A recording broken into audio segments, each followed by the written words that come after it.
Good morning and welcome to Talking Bull from Signal Centre. I'm Steve O'Hare. Today is the 17th of, is it July or June? It's July, isn't it? 17th of July, and it's a Monday morning. We've had the weekend, that's out of the way. We've got lots of things going on this week, and we're going to dive into the news headlines and then run through some technical analysis, which is our expertise. And if you want me to look at any markets that you're interested in and give you my view on the technicals, then by all means reach out on the relevant chats and we can have a look. Welcome all. Nice to see you all. Let's start with the news headlines, the latest headlines that we're seeing at the moment. So, University of Michigan Consumer Confidence Index strengthened to 72.6 for July from 64.4 previously, and well above consensus forecasts of 65 and a half. The one-year inflation expectations index increased slightly to 3.4 from 3.3 the previous month. US Treasuries edged lower on Friday with a net recovery in US yields during the day. Higher yields helped underpin the dollar, with a limited tone of short covering also in evidence after heavy losses during the previous 2 days. US initial jobless claims declined to 237 in China in the latest week from a revised 249,000 previously and below consensus forecast of 250. The Federal Reserve should now be in a blackout period ahead of next week's policy meeting. Consensus forecasts are still for a further rate hike, but markets will be on alert for any media leaks by the central bank through the Wall Street Journal. CFTC data recorded a fresh increase in long non-commercial sterling positions to just above 58,000 contracts from 50 previously, and it's the largest long position for almost 15 years in the Great British Pound. The positioning data will remain the risk of a sharp clear out in positions if there is a shift in sentiment towards the UK outlook and yields. And the latest UK inflation data will be released on Wednesday, with position adjustment into the data likely to have an important impact on sterling.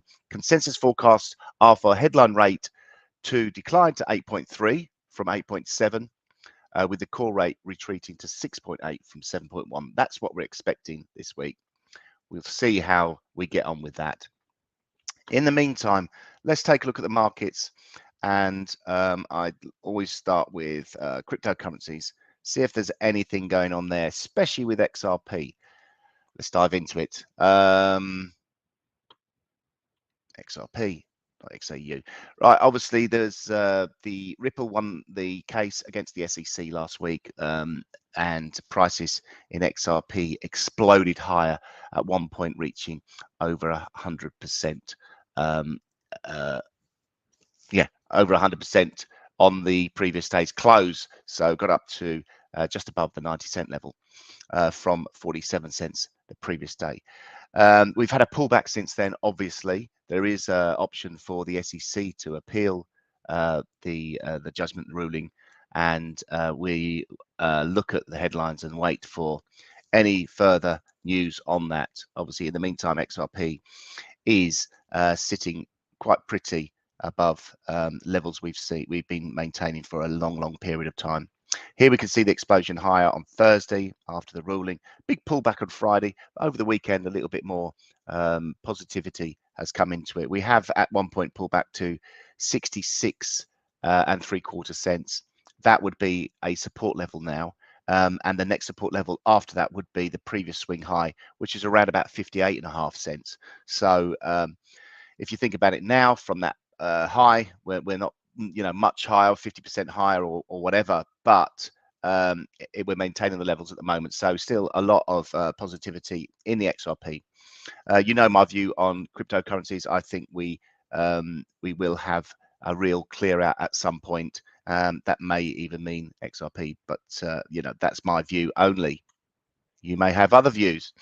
Take a look at Bitcoin really on the daily chart, and funny enough, you saw a big reversal in Bitcoin price on the Friday when we got that pullback in XRP, because obviously XRP price rally dragged up the Bitcoin previous day, and then the realization then it's only really good news for XRP. Maybe some other altcoins linked to XRP, but from a technical perspective, it wasn't good enough for Bitcoin. It's stalled at the top of that range that we've been trading in since we broke into it, probably going all the way back to June the 21st, and we've been in it ever since. We have got the potential that this is a topping formation, but also the potential that this is a bullish flag. So, you know, until we get the break, it's anyone's guess. We are seeing momentum slowly decline, obviously, over the last few days, really looking at a couple of levels, 29,500. If we do get a break and a close below there on a daily basis, that will be negative from technical sentiment, and that should lead to further downside, maybe down to as low as 27,500 quite quickly. If we do get a break on the upside, then we're probably targeting a move maybe from a measured move perspective as a bullish flag. You'd measure from the bottom of the start of the rally to the top and then extend higher from the bottom of the sideways trading range. That's how you work them out, and that's how we normally work them out from a technical perspective. That would lead to a measured move target somewhere in the region of 36,000. Remember, we are still in the midst of a inverse head and shoulders formation. Measured move target for this was 35,000. And again, we measure from the bottom of the move, the head to the neckline, extend it higher, we get 35,000. So 36,000 for me wouldn't be a surprise in Bitcoin. But again, I'd still believe that these are temporary corrections, and eventually we will get another flush out when we have the big move lower that I'm expecting cryptos, when, you know, we've got thousands and thousands of alternative coins, some of them legal, some of them not legal according to the SEC. And so let's see how that plays out as this regulatory move continues from the powers that be. So I think I've covered enough for cryptos and conspiracies and everything, so we can move on to something else. Illumini asking me to look at gold. I will look at gold right now. So good timing on that one. Let's take a look at gold on a weekly basis. This is a weekly chart. We've bottomed out, formed a bit of a, looks like a morning star formation, this like 3-candle formation. That the bullish candle wasn't really what we want to see in a morning star formation. But last week, that's what we wanted to see. That's what you'd normally see in that sort of formation. You'd say a big downward candle, you'd see the stall, the market open and closing at the same level, but having a big dip lower in between. That's the star. And to complete the formation, we get a rally higher, almost reaching the top of the previous week's open. So that's what we've seen here. So that's interesting. 1893 is the low in gold from that move. We've seen a lovely extension higher all the way up, got as high as 1963 and 0.8, 1964. That's around about 1960 is around about the 38.2% fib retracement level. So a good Fibonacci level to consider. Other levels that we're looking at above are 1980. That's a 50% fib retracement, and also it's the close to the highs of the week of Monday the 22nd and the 29th of May.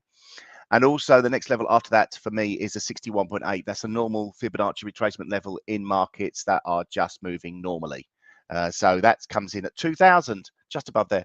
That's a good psychological level. So they're the more longer term levels. Let's try and drill down, see if we can make some sense on a short-term basis. I've been struggling with this, I'll be honest with you. Sometimes I get some good runs in gold when my market timing on the gun-to-head trade idea is in line with the markets. And that's normally when it's trading nice technically. It's not really trading nice technically at the moment. We've seen this big dollar sell-off. This has led to this gold rally.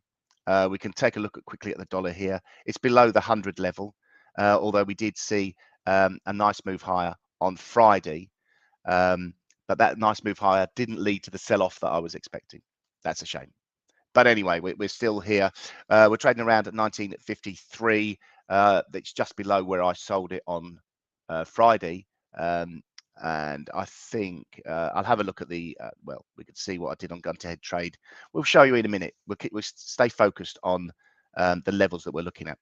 So now we've got a couple of levels on the daily chart to look at. Again, the daily chart for me is like more medium term. The hourly charts, 4-hour charts, more short term.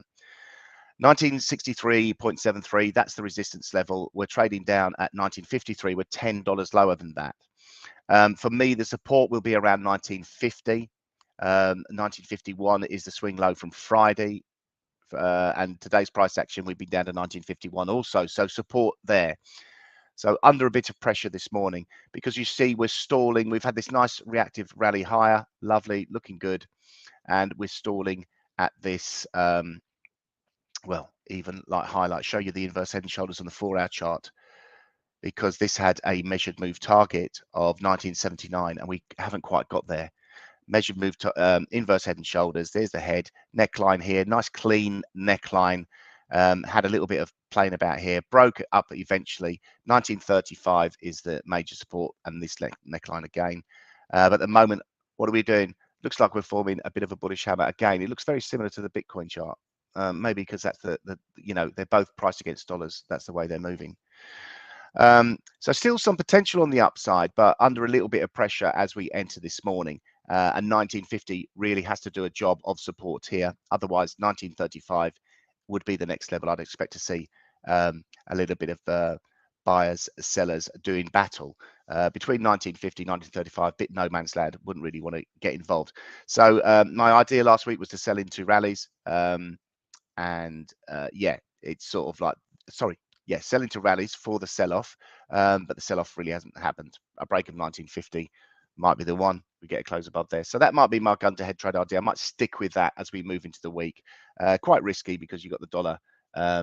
Really, that's being controlled by the dollar rather than any other safe haven sentiment that the gold normally gets involved with. I hope that's given you a bit of an insight, Illumini. Thanks for reaching out. Thanks for getting involved. Let's take a look at crude oil on the commodity side of things. Let's take a look at the daily chart, get a bit of an insight into what's going on here. We've had the rally continued from this supportive level around $67 on WTI crude oil. We have hit the 78.6% fib retracement and retraced from there. That was at 73, around 70, sorry, 71.94, just below the $72 mark. And we've had a bit of a pullback. Oh, actually, I'll tell you what, maybe we should do this. This is better, Steve.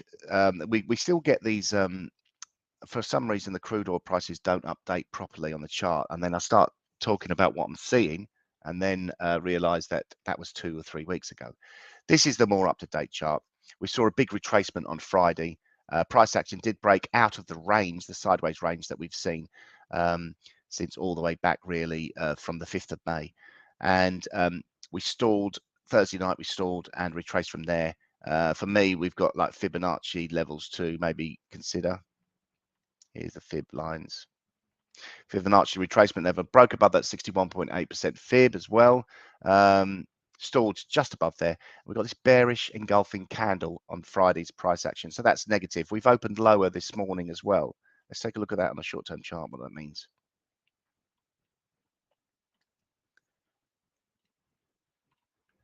4-hour chart, we've got a bit of a gap in the chart here. Not a massive gap.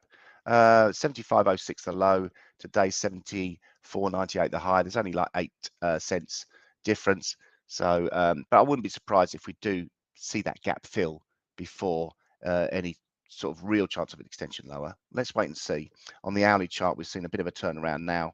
We're seeing a bit of a bullish engulfing candle, a little bit of positivity creeping back into the market.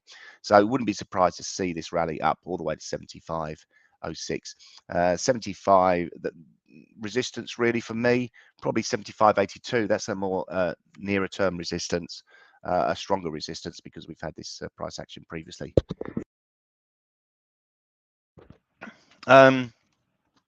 So that's crude oil. Let's take a look at some FX markets. As I say, reach out if you want me to take a look at any markets that you're interested in particular. Otherwise, I'll just cover the majors and then dive into the indices, and then I'll come to head little game we play. Good morning, Mock. Nice to see you. So let's take a look at dollar index to start with. Daily chart.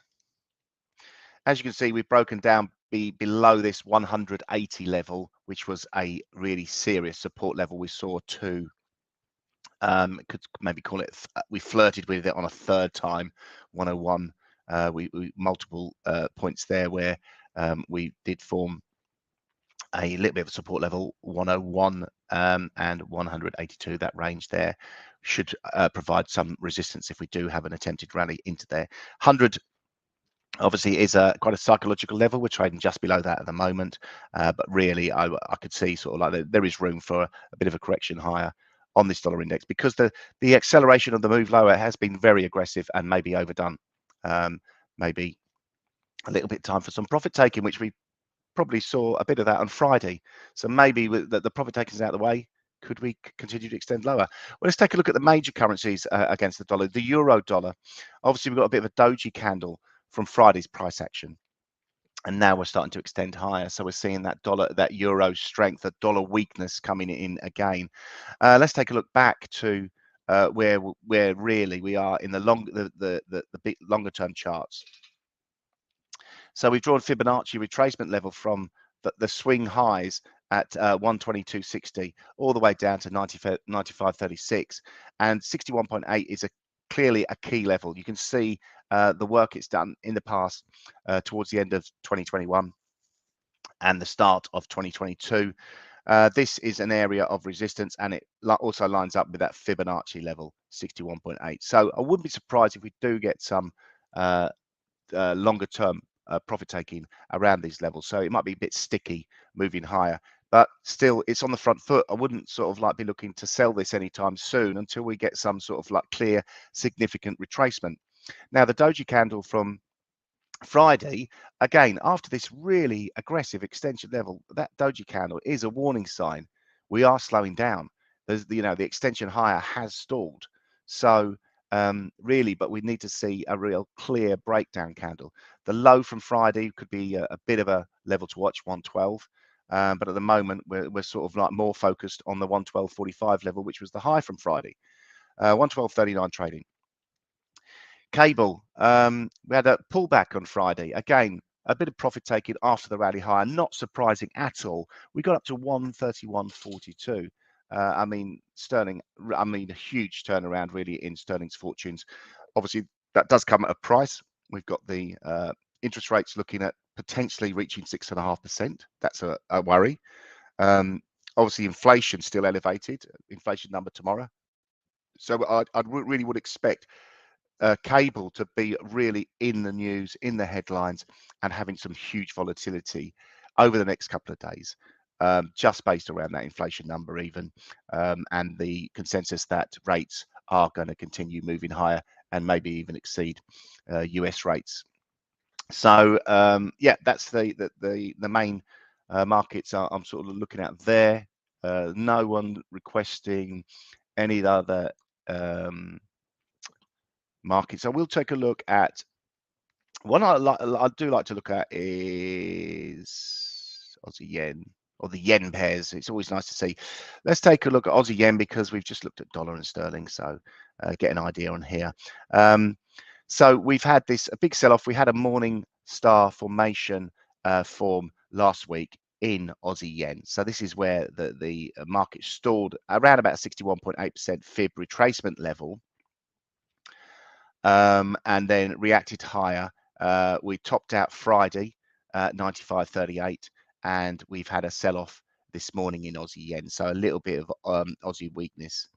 You can see, yeah, nothing across other markets. So really more of an Aussie play there. Aussie slightly moving weaker.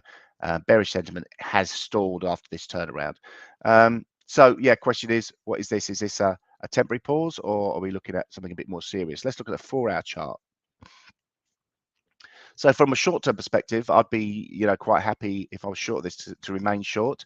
If I was looking to get long or long of this, I'd be a bit nervous, because we have sort of like topped out around a good resistance level. Also got the Ichimoku cloud, which is a good trend.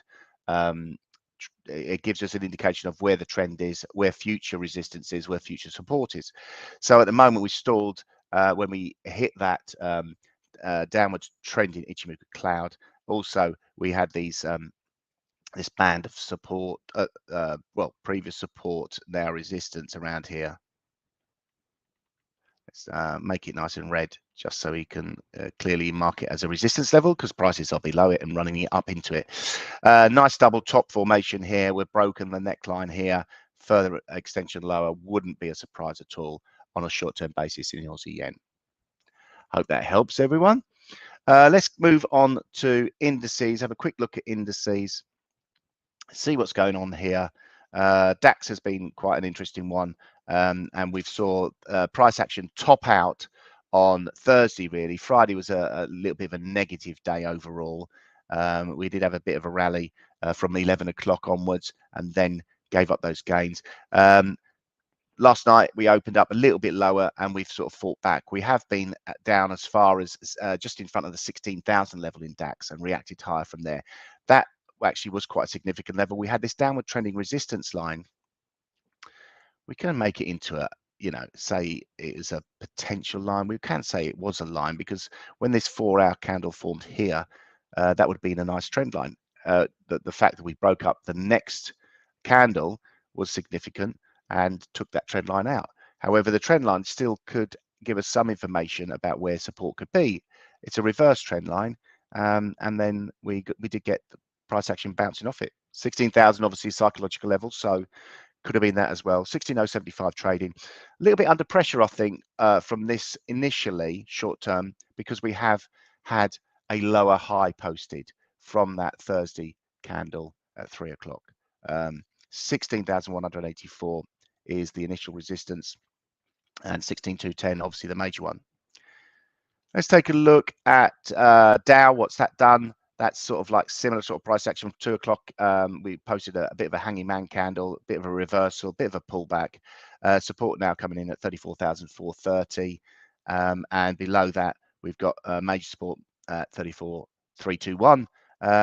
Any break below there opens up the downside a little bit more, but we are in a bit of a positive move at the moment, but just stalling again above the well, that was an all-time high posted on Wednesday, 34,613. That was then revisited on Friday, and then the reversal. So potential for a lovely double top at the all-time highs. So watch out for that one. That could be quite key. Let's get the neckline in there. 34,318. We do get a break and a close below there on one of the 4-hour hourly candles, then we should get a nice short-term reversal. Nasdaq topped out at, where did we top out at? 15,733. As we can see, that's not the all-time highs, but it's quite a significant high, breaking above that resistance level there. Hope you can still hear me. My headphones have gone a bit funny. So yeah, short-term basis, are we seeing a stall? Shooting star candle. If we do get a sell-off today, for me, that would be a nice topping formation also. Support coming in at 15,340. S&Ps, nice rally. Again, not the all-time highs that we're seeing in the Dow.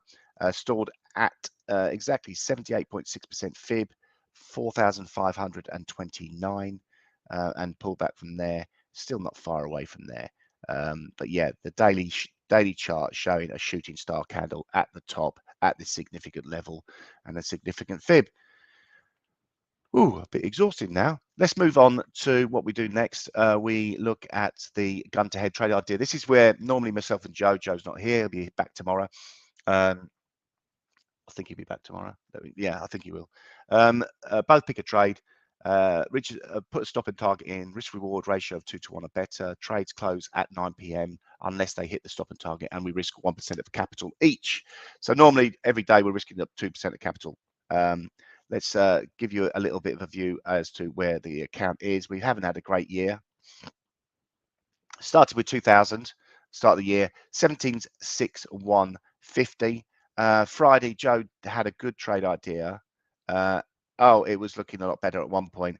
Dollar yen, he went long dollar yen, made £11.50. I went short, sorry, yeah, he did go long at dollar yen. I went short of gold and I made 91p. A winner chicken dinner. Previous day, Joe did okay with sterling yen, so he's like doing really well with these yen pairs. He's really in sort of sync with the market timings, and there's hints of a little bit of maybe good technical reactions in those markets. So it's a shame that Joe can't join us today and help us out with that. But let me take a look at any of the markets that maybe I can sort of try and get some idea of where we are going. So yeah, the yen pairs I was interested in. I'm not trying to jump on Joe's bandwagon. We're seeing a little bit of a rally in those, so a little bit of yen weakness as we're creeping in to this market, to this morning, sorry. Just taking a look at these. I'm looking really at the hourly charts initially.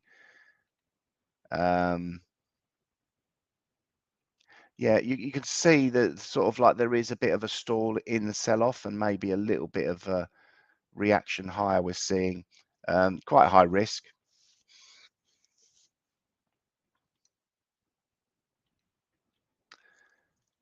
Yeah, Joe's really sort of like trying to sort of like fade this move into support. And I don't blame him really. Maybe we could see a little bit more in the Canadian. But anyway, I'm going to sort of like move on from there. I'm not really seeing anything clear. You can see, look at this Ichimoku cloud on the 4-hour chart. Most of them in that bear territory. You'll get some that aren't, obviously, depending on which pair you're looking at. But the yen market's all sort of in that bear territory on a short-term basis. Remember the dollar? That's sort of like really trying to sort of have a bit of a rally.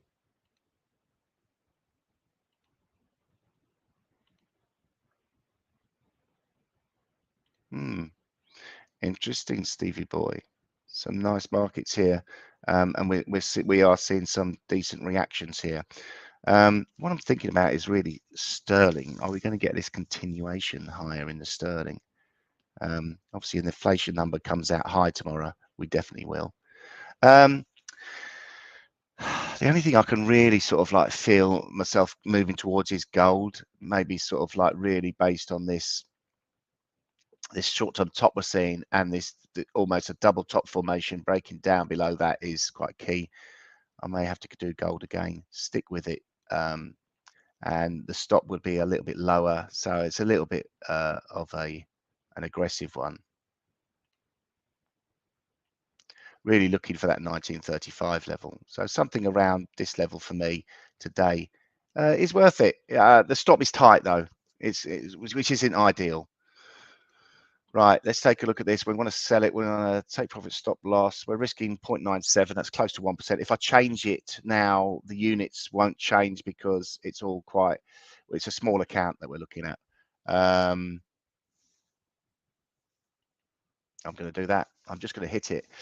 So my stop is a little bit higher than it's got on here. So that's good. 59.88, the stop, and the target 131.88. That's what we're looking at. I'm getting short of gold. My stop is up there. Quite happy with this one now. 2.69 to 1 risk reward. So I'm risking that. You can see I'm risking 17.10, targeting 47.07. I'd love to give Joe a little treat when he tunes in tomorrow and sees I've done okay. Pretty much that's it on the coverage. That's our gun to head trade, my gun to head trade idea. Let's take a look now at what we're expecting. We've got 1:30 this afternoon, New York Empire Manufacturing Index, and obviously US retail sales, UK consumer prices to consider tomorrow and Wednesday. So the consumer price is the main one. Look out for that Wednesday morning, nice and early, 7 o'clock, and see what that can bring to sterling. Hope you've enjoyed today. Thanks. That's about it for us. We're going to wrap it up there. Nice 30 minutes, quick rundown of what we think and what's going on in the news. Good luck trading out there. Be careful, and we'll see you very soon.